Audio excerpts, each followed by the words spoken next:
से याद कर लीजिएगा, बहुत ही इंपॉर्टेंट प्रश्न है। पहला प्रश्न है, हिंदी वर्णमाला में व्यंजनों की संख्या कितनी होती है?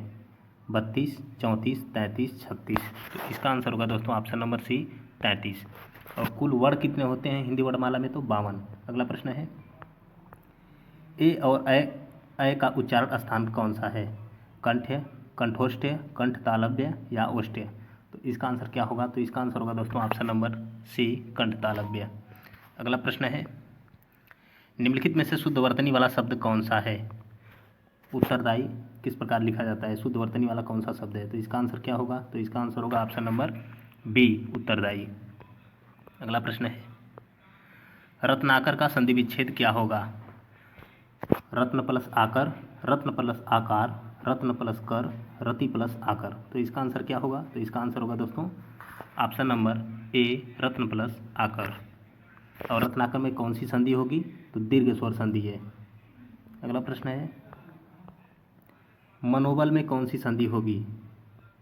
दीर्घ संधि, स्वर संधि, व्यंजन संधि, विसर्ग संधि। तो मनोबल में कौन सी संधि होगी? तो इसको तोड़ेंगे तो मनः प्लस बल, तो मनः प्लस बल, तो इसमें कौन सी संधि हो जाएगी? विसर्ग संधि, ऑप्शन नंबर डी। अगला प्रश्न है, अनुरूप में कौन सा समास होगा? तत्पुरुष समास, बहुब्रीहि समास, कर्मधारय समास, अव्ययी भाव समास। तो दोस्तों जिसके प्रारंभ में उपसर्ग आते हैं वो कौन सा समास होता है? तो अव्ययी भाव समास होता है। तो इसका आंसर होगा ऑप्शन नंबर डी अव्ययी भाव समास। अगला प्रश्न है, मृगनयनी में कौन सा समास होगा?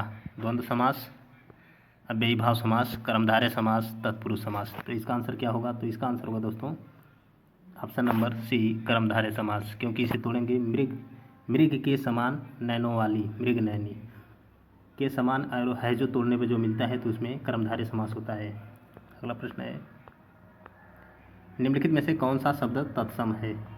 अग्र, आज, आग, आँख। तो इसका आंसर होगा ऑप्शन नंबर ए अग्र। अगला प्रश्न है, निम्नलिखित में से गेहूं का तत्सम शब्द कौन सा है? गृध, ग्रंथि, गोधूम। इसका आंसर क्या होगा? तो इसका आंसर होगा ऑप्शन नंबर डी गोधूम। अगला प्रश्न है, अनिवार्य का विलोम शब्द क्या होगा? निवारणीय, अनावश्यक, आवश्यक, ऐच्छिक। तो इसका आंसर होगा ऑप्शन नंबर डी ऐच्छिक। अगला प्रश्न है, अर्वाचीन का विलोम शब्द क्या होगा? प्राचीन, सनातन, अद्यतन, अधुनातन। तो इसका आंसर होगा ऑप्शन नंबर ए प्राचीन। अगला प्रश्न है, चिरंतन शब्द का विलोम शब्द निम्नलिखित में से कौन सा होगा? शाश्वत, सनातन, अविच्छित्र। तो इसका आंसर होगा ऑप्शन नंबर सी नश्वर। अगला प्रश्न है, अरविंद निम्नलिखित में से किसका पर्यायवाची शब्द है? कमल, गुलाब, कल्पवृक्ष, केवड़ा। तो इसका आंसर होगा ऑप्शन नंबर ए कमल का। अगला प्रश्न है, निम्नलिखित में से कौन सा अनाथ का पर्यायवाची नहीं है? बेसहारा, यतीम, निराश्रित, अनाड़ी। तो इसका आंसर होगा ऑप्शन नंबर सी अनाड़ी। और ये तीनों जो हैं बेसहारा, यतीम और निराश्रित अनाथ के पर्यायवाची शब्द हैं। अगला प्रश्न है, निम्नलिखित में से कौन सा शब्द अनिक का पर्यायवाची शब्द है? अर्जुन, सेना, अग्नि, घोड़ा। तो इसका आंसर होगा ऑप्शन नंबर बी सेना। अगला प्रश्न है, निम्नलिखित में से कौन सा शब्द अश्व का पर्यायवाची शब्द नहीं है? घोटक, तरंग, घोड़ा, है। तो इसका आंसर होगा ऑप्शन नंबर बी तरंग। तरंग किसका पर्यायवाची है? तो लहर का पर्यायवाची है। अगला प्रश्न है, सौदामिनी निम्नलिखित में से किसका पर्यायवाची शब्द है? गंगोत्री, व्यापारी, दारा, विद्युत। तो इसका आंसर होगा ऑप्शन नंबर डी विद्युत का। अगला प्रश्न है, जिसका शत्रु जन्मा ही न हो के लिए एक शब्द क्या होगा? अजन्मा, अजन्मा, अजेय, अजातशत्रु, आक्रांत। तो इसका आंसर होगा ऑप्शन नंबर सी अजातशत्रु। अगला प्रश्न है, स्त्री एवं पुरुष का जोड़ा के लिए एक शब्द क्या होगा? पति पत्नी, युग्म, युगल, दंपति। तो इसका आंसर होगा ऑप्शन नंबर डी दंपति।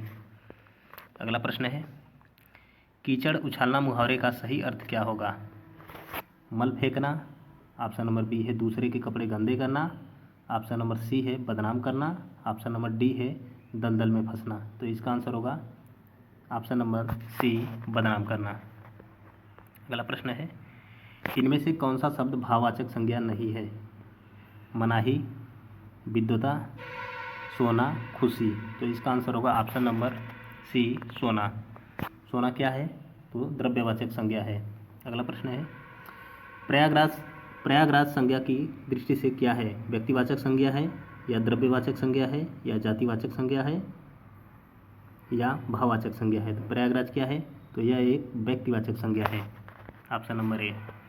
अगला प्रश्न है, निम्नलिखित में से कौन सा शब्द पुल्लिंग है? इच्छा, राष्ट्र, रक्षा, योग्यता। तो इसमें कौन सा आंसर होगा? तो इसमें आंसर होगा ऑप्शन नंबर बी, राष्ट्र। राष्ट्र होता है, इच्छा होती है, रक्षा की जाती है, योग्यता होती है। इसलिए इच्छा, रक्षा और योग्यता स्त्रीलिंग होंगी और राष्ट्र क्या होगा? पुल्लिंग शब्द होगा। अगला प्रश्न है, ठीक समय पर आ जाना में कौन सा कारक होगा? कर्म कारक, करण कारक, संप्रदान कारक, अधिकरण कारक। ठीक समय पर आ जाना में पर किसका चिन्ह होता है? तो अधिकरण कारक का, इसलिए इसमें होगा ऑप्शन नंबर डी, अधिकरण कारक। अगला प्रश्न है, भारत भारती के रचनाकार निम्नलिखित में से कौन है? मैथिली शरण गुप्त, रामधारी सिंह दिनकर, जयशंकर प्रसाद, माखनलाल चतुर्वेदी। तो इसका आंसर होगा option number A, Maithili Sharan Gupt. इन्हें राष्ट्रकवि कहा जाता है। तो दोस्तों, इसी प्रकार की वीडियो पाने के लिए चैनल को सब्सक्राइब कर लें दोस्तों। जय हिंद।